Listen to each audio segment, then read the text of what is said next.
మునీర్ మాట్లాడింది విన్నారు. వాళ్ళ 4 తండ్రులు, 5 తండ్రులు, 6 తండ్రుల గురించి పదే పదే చెప్తున్నాడు ఆయన. ఇన్సెసెంట్ స్ట్రగుల్ చేశారట. ఏం చేశారు? త్యాగాలు చేశారట. వాళ్ళు త్యాగాలు చేసింది మన రక్తాన్ని, మన రక్తంతో వాళ్ళ భూమి తడుపుకొని వాళ్ళు అక్కడ రాజ్యం వేలారు. నిజంగా మీరు ఎప్పుడూ చెప్తూ ఉంటారు అదొక ఐడియాలజీ, అదొక నేషన్ కాదని. ఈరోజు 2 ఉపద్రవాలు అంటే మనం ఇలాంటి క్లరిక్స్ మాట్లాడే భాష వాడు యూనిఫామ్ వేసుకొని మాట్లాడాడు, as rightly said by doctor BN Ramesh. ఇప్పుడు వీళ్ళని తొదమెట్టించుకుంటూ వెళ్తే మీరు ఇందాక అన్నారు కదా, రక్తబీజులు పుట్టుకుంటూనే వస్తారు. ఇది కాదు కదా అసలు సిద్ధాంతం మూలాల మీద కొట్టాల్సిన ఒక నెసెసిటీ, ఒక జాతీయ అవసరం ఇవాళ మన ముందు. కానీ జాతీయం కాదు, ఇది అంతర్జాతీయ అవసరం కూడా.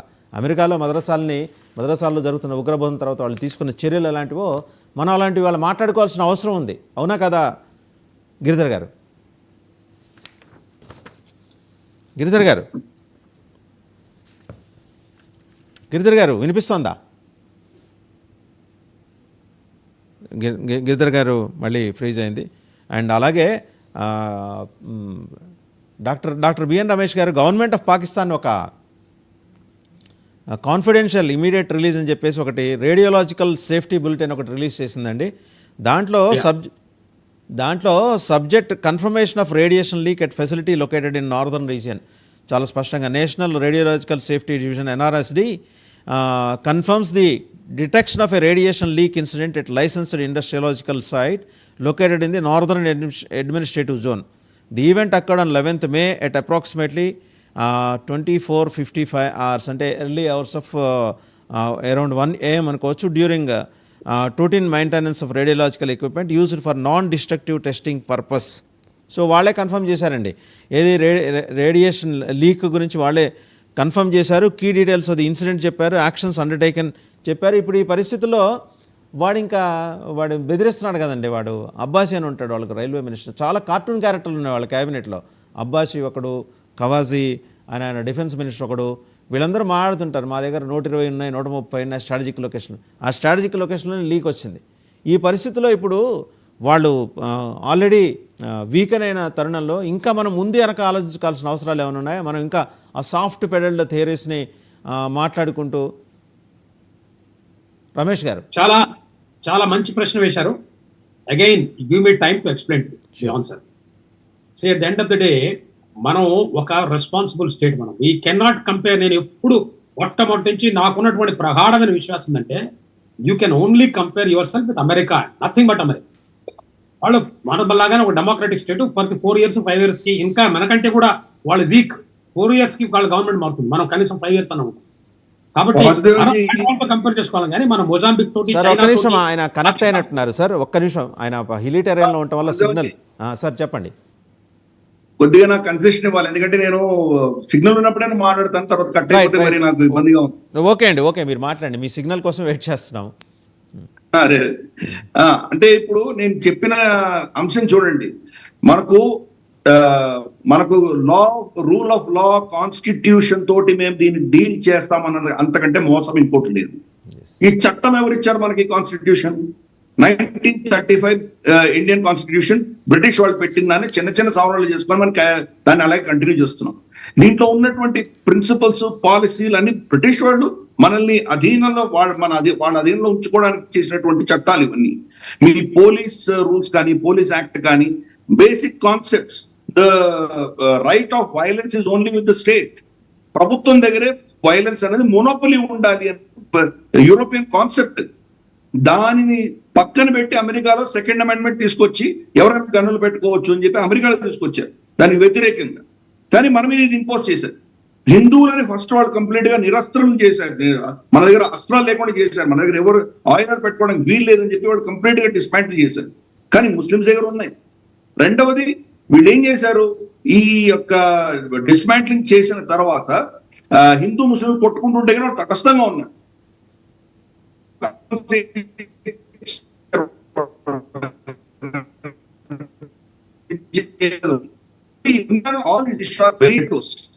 దీనికి అడ్మినిస్ట్రేటివ్ రెస్పాన్స్ ఇచ్చుకుంటూ వెళ్తే కానీ ఈ యుద్ధం ఎప్పుడు గెలవలేము మనము.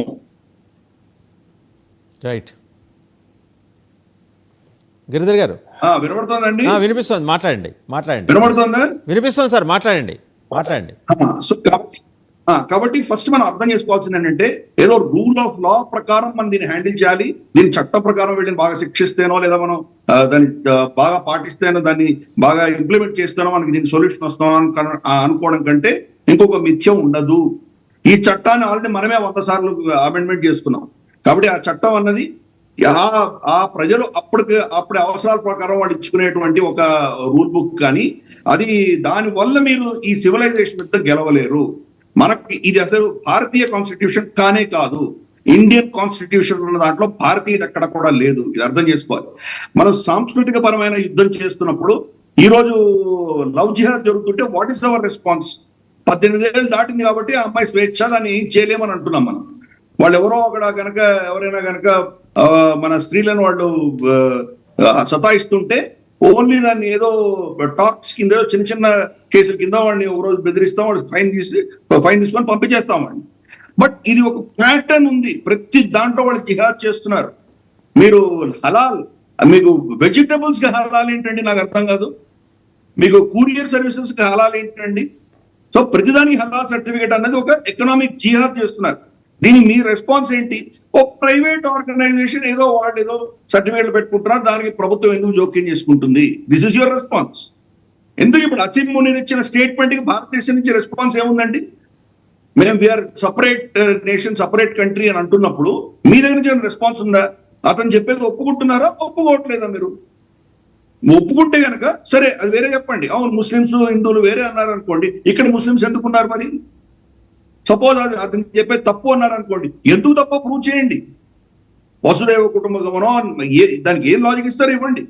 ముస్లింస్ హిందువులు వేరే దేశం కాదు అనడానికి మీ దగ్గర నుంచి ఏం లాజిక్ వచ్చింది? ఆపరేషన్ సింధూర్ పేరిట పహల్గాంలో జరిగిన ఘటనకి మీరు వాళ్ళని శిక్షిస్తామన్నారు, అంతేగాని దండన ఏదో కొట్టొచ్చారు. కానీ ఆ సైద్ధాంతిక పరమైనటువంటి సైకలాజికల్ వార్ఫేర్ కి మీ దగ్గర రెస్పాన్స్ ఏముంది? మనం చట్టం అంతా కూడా బార్డర్ లో ఫ్రీజ్ చేసి కూర్చున్నాం. మనం బంగ్లాదేశ్ లో కానీ మనకు పాకిస్తాన్ లో కానీ హిందూ స్త్రీల పట్ల జరుగుతున్నటువంటి అత్యాచారాలకి భారతదేశం నుంచి రెస్పాన్స్ ఏంటి? తర్వాత అక్కడ ఉన్నటువంటి హిందువులు ప్రపంచంలో ఎక్కడ ఉన్నా కానీ వాళ్ళ కేంద్రాలన్నీ కూడాను మన దేశంలోనే ఉన్నాయి. వాళ్ళ క్షేత్రాలన్నీ ఇక్కడే ఉన్నాయి. వాళ్ళ పెద్దలు ఎవరైనా చనిపోతే కనుక అస్థికలు తీసుకొచ్చి ప్రయాగలో వాళ్ళు కలపాలి అని చెప్పి వాళ్ళు కోరుకుంటారు. మనం ఏం చేస్తాం? నువ్వు పాకిస్తానీ అని ట్రీట్ చేస్తున్నాం, వాడిని హిందూగా ట్రీట్ చేయట్లేదు. వాడు హిందూ అయిన పాపానికి, పాకిస్తాన్ పాస్పోర్ట్ ఉన్న పాపానికి భారతదేశానికి రావడానికి వీల్లేదు. ఇటువంటి అంటే మనం ఒక అడ్మినిస్ట్రేటివ్ సెటప్ గా మనం దాన్ని తయారయ్యాం. మనం ఈ పోలీస్ రూల్స్ అని ఎప్పుడు తయారు చేశారు? 1857 మన స్వతంత్ర పోరాటం తర్వాత ఈ దేశాన్ని కంట్రోల్ చేయాలని వాళ్ళు చాలా చట్టాలు తీసుకొచ్చారు. ఫారెస్ట్ యాక్ట్ తీసుకొచ్చారు, ఆర్టికల్ 371 తీసుకొచ్చారు. ఈ రోజు దాకా మీరు ఆర్టికల్ 371 తీయలేదు. మీరు ఈశాన్య రాష్ట్రాల్లో మీ సరస్వతి శిశు మందిర్ కానీ, వివేకవర్ధిని స్కూల్స్ కానీ, మీకు రామకృష్ణ మిషన్స్ కానీ, అఫ్ కోర్స్ 2-3 దగ్గర ఆల్రెడీ అప్పుడెప్పుడో బ్రిటిష్ వాళ్ళు ట్రాన్స్ఫర్ ఆఫ్ పవర్ చేయక ముందర కట్టినవి 2-3 ఉన్నాయి. ఇప్పుడు మీరు కొత్తగా ఏదైనా వెళ్ళి కట్టాలంటే మీరు చేయలేరు. అక్కడ ఆర్టికల్ 370 ప్రొహిబిట్ చేస్తుంది. కానీ అక్కడ విచ్చలవిడిగా వాళ్ళు కన్వర్షన్స్ చేసుకోవచ్చు. Religion of the tribals, tribal religion కాదు దాంట్లో ఉన్నది, రిలీజియన్ ఆఫ్ ద ట్రైబల్స్.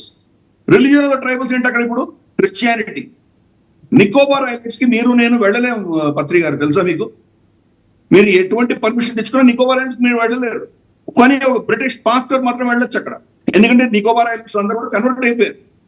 కాబట్టి వాళ్ళ రిలీజియన్ సంబంధించిన వ్యక్తులు అక్కడికి వెళ్ళొచ్చు. ఇటువంటి రైట్. మళ్ళీ మీ దగ్గరికి వస్తాను. డాక్టర్ బిఎన్ రమేష్ గారు, ఈ 2 నేషన్ థియరీ పక్కన చిందాక మీరు ఎక్స్ప్లెయిన్ చేసుకుంటూ వస్తున్నారు. అంటే కాన్స్టిట్యూషన్లోనే మౌలికంగా మనం మార్చుకోవాల్సింది, మన థాట్ ప్రాసెస్ని రెగ్యులేట్ చేసుకోవాల్సిన అవసరాన్ని మావిడి గిరిధర్ గారు అండర్స్కోర్ చేస్తూ వస్తున్నారు. ఇప్పుడు ఇవాళ నేషనల్ నెసిటీ ఇదా? ఒక్క ఉగ్రవాదినో చంపేసో, ఒక 5గురినో 6గురినో చంపేసినంత మాత్రాన్ని ఇది అంతమయ్యేది కాదు. ఆ రక్తబీజులు పుట్టుకొస్తూనే ఉన్నారు. ఏంటి మన దగ్గర ఉన్న సొల్యూషన్ ఏంటి? ఇప్పుడు సింధూర్ బ్రహ్మాండమైన సొల్యూషన్ ఒకటి ఉందండి. ఈ రోజున మనం అందరూ గుర్తుపెట్టుకోవాల్సిన విషయం ఏంటంటే, ఇదే ఇండియా, ఇదే భారత్, ఇదే భారత్ 2009 రోజున ముంబై మీద దాడి చేస్తే నిమ్మకు నీరెత్తినట్టు కూర్చొని ఉంది. ఇదే భారత్ ఈ రోజున